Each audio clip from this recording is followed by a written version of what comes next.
2, fear and greed prompt us to make irrational decisions. Many individuals live in perpetual fear about their financial condition. They are afraid to blunder with paying their bills, getting fired, or not having enough money, which would force them to start over. Let's be honest. Many of us fear not measuring up to other people's expectations, whether family or society. Then there is greed. Most individuals have a price. Once they get offered a high enough loan, most can't resist the thought of that safe paycheck at the end of the month and all the things they could purchase with it. These two factors trap these individuals in the pattern of getting up early, hurrying to work, stressing out daily, and working hard on something they often do not like. Then after a long month, they finally get the paycheck and bills. Each second, day, month, and year of their lives are run by a never-ending cycle of fear and greed. How does the latter manifest? Typically, we are afraid of losing our jobs, and greed shows when we can't wait any longer to get that paycheck, saving only enough to go on vacations from time to time and forget about the endless, unhappy struggle.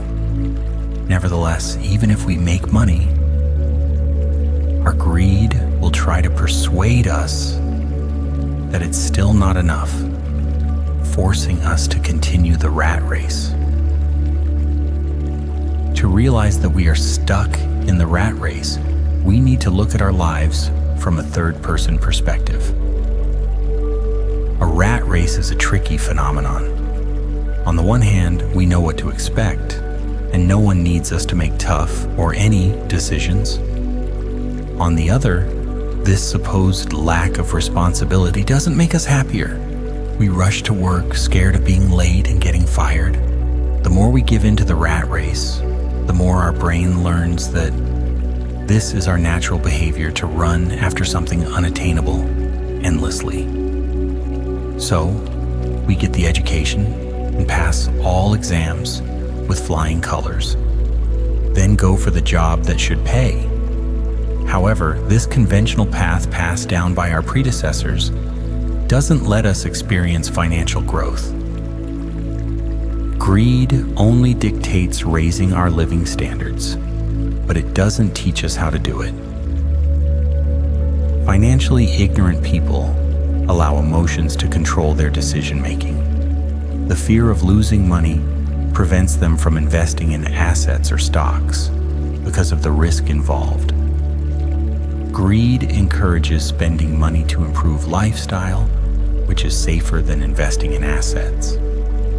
Fear and greed hinder people from becoming wealthy in the long run. You have to gain financial knowledge to get out of this rat race.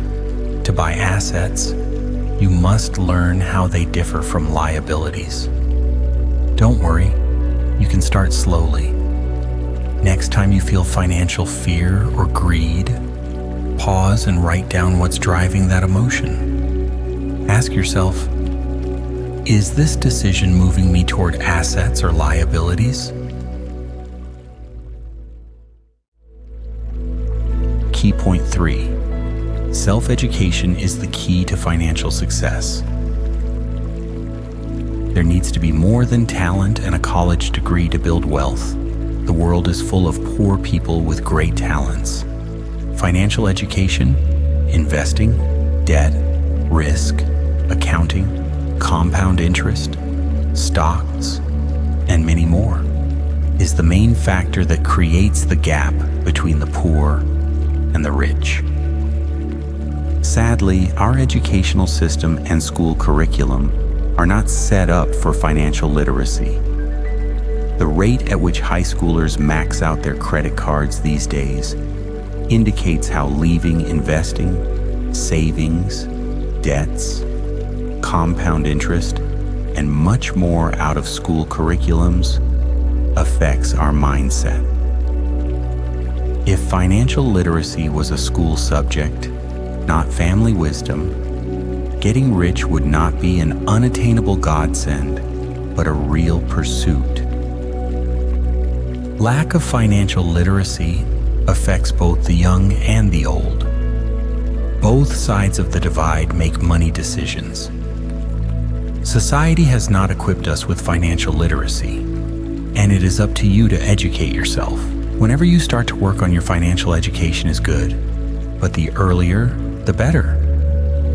Invest in yourself, as this is the most important thing. Start by investing in your mind. Enroll in seminars and finance classes, and read as many books as possible. As humans, we often learn best by example, so you must get a mentor. Your mentor could be a person who has already achieved what you want. Then ask them to guide you. You don't need a lot of free time to become financially literate. Instead, take advantage of your job and gather the essential skills there, which will serve you in your own business when the time comes. For instance, you could overcome timidity by working in the sales department of any product company. You will get the appropriate training with specialized people. When you start cold calling total strangers, you will forget what being shy is. Here's something to try. Choose one financial topic you don't understand, be it compound interest, stock options, or tax deductions. Spend 15 minutes this week reading or watching videos about it to learn more.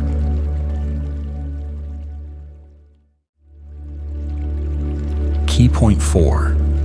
If you want to build wealth, you must be willing to take risks. You need to start doing things differently to change your financial situation. And knowing how to handle risks is the biggest change you need to make. Financially successful people are risk takers. They don't fear risks, but have developed an uncanny ability to manage and get the best of them. Taking a risk isn't about keeping your money in the bank. It means investing in stocks and bonds. It is riskier than your usual bank savings, but they generate more income quickly. Investing in stocks and bonds generates more income in a short amount of time. The truth is that the predisposition to take risks distinguishes the wealthy. While the rich are predisposed to take risks, the poor and middle class tend to play it safe. They hold on to their jobs with their last breath because they fear what could befall them if they lose their paychecks. When the fear of losing overshadows the excitement of winning, people tend to play safe instead of investing in something huge. They seem to say things like, "I don't want to lose," but in reality, losing is inevitable. As you progress to victory, losing is inevitable. You cannot win without losing sometimes. It is a natural way of things, which doesn't make you a loser or a failure. It means you've been given a chance to learn from a new situation and grow. To build wealth, you have to be more than willing to take risks. We struggle to make ends meet when we choose to work for someone our whole lives. The best route forward is to start small with calculated risks. This month, put $25 to $50 into a low-cost index fund to practice investing without fear of major loss. You've hit a daily streak by completing 3 key points. Great job! Key point 5. No one becomes rich overnight. The path to building wealth is long and tiring. It's easy to become demotivated when you hit a hurdle. For instance, the price of the stock you invested in might take a dip. You need to remain committed and motivated during hard times. One way to keep your motivation is to create a list of wants and don't wants for reference. It can contain things like, "I want to be free of my debts within 3 years," and I do not want to end up like my parents.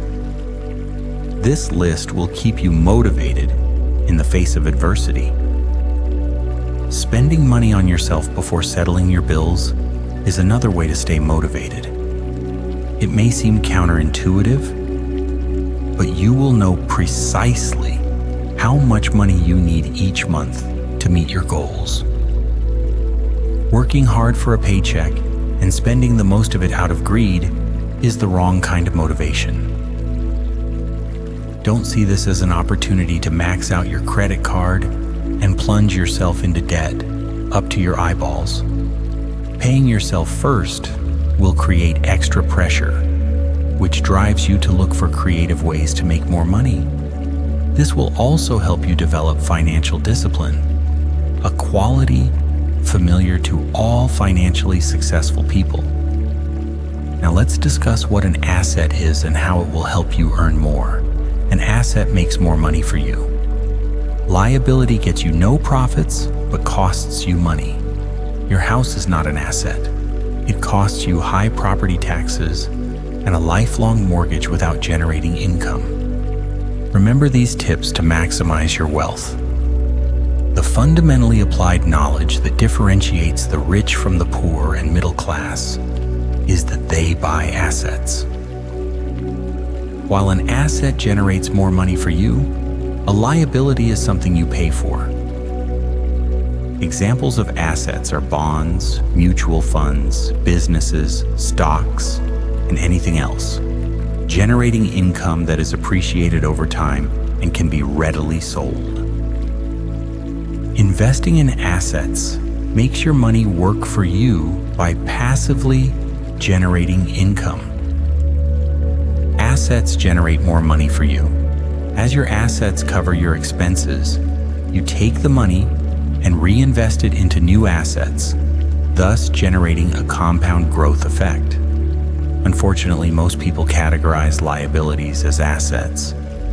Many fancy buying a house thinking it is an asset, while it is one of the most money-consuming liabilities you can get.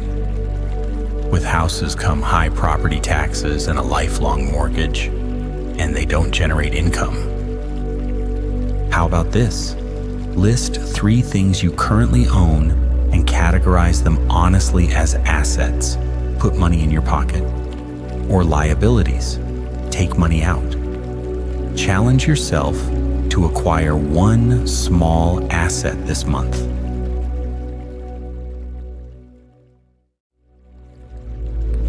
Key point 6. Your profession is not as significant as your business. Business and profession are different things. Your profession is whatever you do, as your day job pays your bills, funds your groceries, and generally covers your cost of living. On the other hand, investing your time and money into a business will grow your assets. It is nearly impossible to build wealth just with your profession, as it only covers necessary expenses in most cases. To create wealth, you must build a business while you work at your job. You need cash flow, people, and personal time to start your own business. The profession of a chef is cooking. It pays the bills, but will likely not make them rich in the long run. They invest in real estate and invest whatever extra cash they earn each month into acquiring income-producing assets. In the same vein, a tire salesman invests their leftover income into stock trading. These 2 instances show that professions cater to monthly bills. But by committing extra income to businesses, they are growing their businesses and increasing wealth. Your work will initially fund your business. Wait to quit your day job until your business shows sustainable growth. At this point, your asset, not your profession, becomes your primary source of income, and that is financial independence. Sound knowledge of taxes is also crucial. The rich know a lot about taxes and handle them differently than the poor and middle class.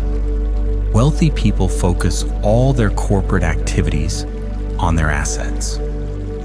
This allows them to hire professional accountants and lawyers who help them reduce taxes and protect them from lawsuits. An employee pays taxes first and then lives on what's left of their salary until the next paycheck. A corporation spends all its profit and then pays taxes from what is left. You can learn how to cut down your taxes too.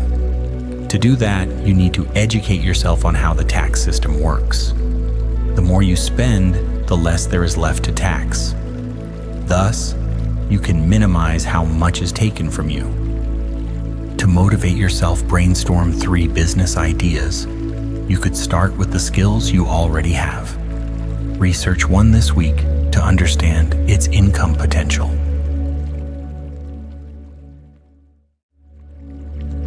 Key point 7, the cash flow quadrant, your path to financial freedom. The wealthy don't just avoid the rat race, they operate in entirely different quadrants of income generation. Kiyosaki's cash flow quadrant reveals 4 distinct ways people earn money, and understanding these categories is your roadmap to financial freedom. The employee quadrant represents the majority of working people. They trade time for money and prioritize job security. I'm looking for a safe, secure job with good benefits, they say. While this provides predictability, employees have limited control over their income and pay the highest tax rates. The self-employed S quadrant includes doctors, lawyers, consultants, and small business owners who own their jobs. They value independence, but often work harder than employees because they are the business. Their motto is, if you want it done right, do it yourself. However, when they stop working, money stops flowing. The business owner B quadrant contains people who own systems and networks that generate money without their direct involvement. They hire smart people to run their operations. I'm looking for the best people and systems to get the job done, they think. This is where wealth truly begins. Money works even when you don't. The investor quadrant represents the ultimate financial goal. These individuals make money from money itself through stocks, bonds, real estate, and businesses. Their money generates more cash through compound growth and smart investments. Here you achieve true financial independence. Employees and self-employed individuals work for money, while business owners and investors have money work for them. What's the key insight here? The wealthy focus on moving from the left side, E and S, to the right side, B and I, of the quadrant. It isn't about the amount you earn, it's about which quadrant generates your income. Most people get stuck on the left side because it feels safer, but absolute financial security comes from building assets on the right side. The journey from E to I isn't instant, but every wealthy person has made this transition. Start by building assets while maintaining your profession, then gradually shift your focus as your passive income grows.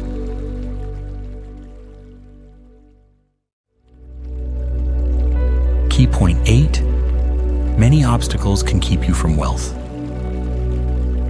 When you educate yourself on finances, you can still face roadblocks to success. The 5 main reasons why financially literate people fail are fear, cynicism, laziness, bad habits, arrogance, fear. Robert Kiyosaki explains that he has never met a wealthy person who hadn't experienced losing money, but almost all poor people he met have never lost a cent. The lesson is clear: becoming rich is synonymous with learning to take risks and minimizing the fear of them. Winners are inspired by failure, while losers are defeated by it.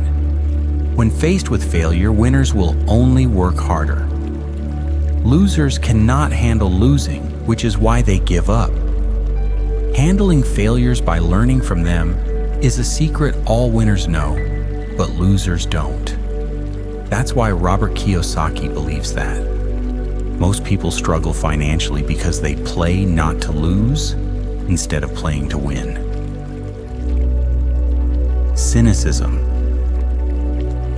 People's doubts and uncertainties keep them poor. Technically, getting out of the rat race is very easy, but doubts keep rat racers paralyzed. Instead of analyzing as winners do, the cynics prefer to criticize.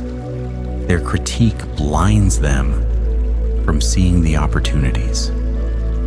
Many never get rich because the fear of losing money outweighs the joy of getting it. Laziness. Counterintuitively, staying busy is the most common form of laziness. Busying ourselves with numerous activities and errands is the way to avoid facing our fears. Deep down, we all anticipate this simple truth. That's why we often get annoyed if someone reminds us of that fact. We don't have the time to cater to our wealth, health, and loved ones. Bad habits. Education is not the only factor that defines success. The latter consists of certain habits. The rich always work on themselves. They invest in themselves first. Start building habits that bring you closer to your goals. Acquire a positive habit of reading every day.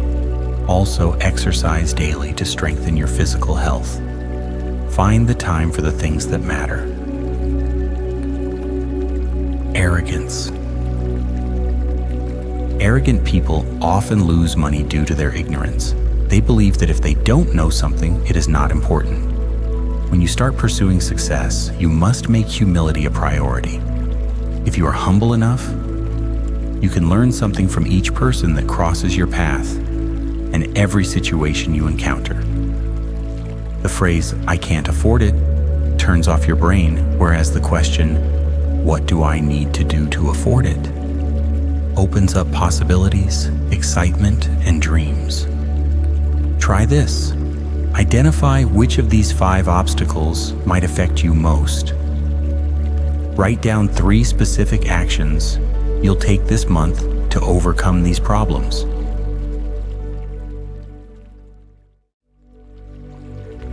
Conclusion.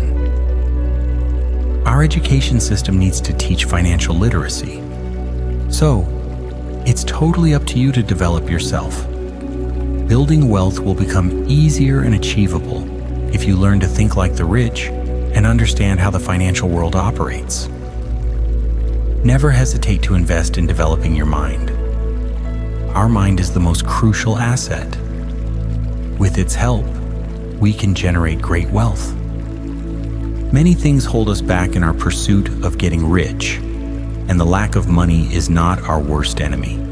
Unlike our false visions and misconceptions about how to become wealthy, the biggest one is the idea that we must work ceaselessly for someone else. However, harder work only pays if we learn to work for ourselves. A valuable piece of advice Robert Kiyosaki gives is that we should understand the difference between liabilities and assets. The former requires regular investment, whereas the latter generates money for you. Moreover, we need to get familiar with how the taxation system works and follow big corporations' example regarding their earning, spending, getting taxed cycle. Determined to succeed in getting rich, we need to keep in mind that fear, cynicism, laziness, arrogance, and bad habits will get us nowhere, even if we learn to allocate our money the best way. Try this. Reduce your liabilities and unnecessary expenses and get some assets. The wealthy worry about asset columns, not income statements. Start thinking like the rich and focus on building your asset columns. Investing in real estate is an excellent path toward financial independence. If you get the opportunity to invest in real estate, take it. Connect with successful people in the business you are interested in and learn as much as you can from them. Money comes and goes, But educating yourself on finances will make it possible to start building wealth. That's all for now. More intriguing summaries are just a click away.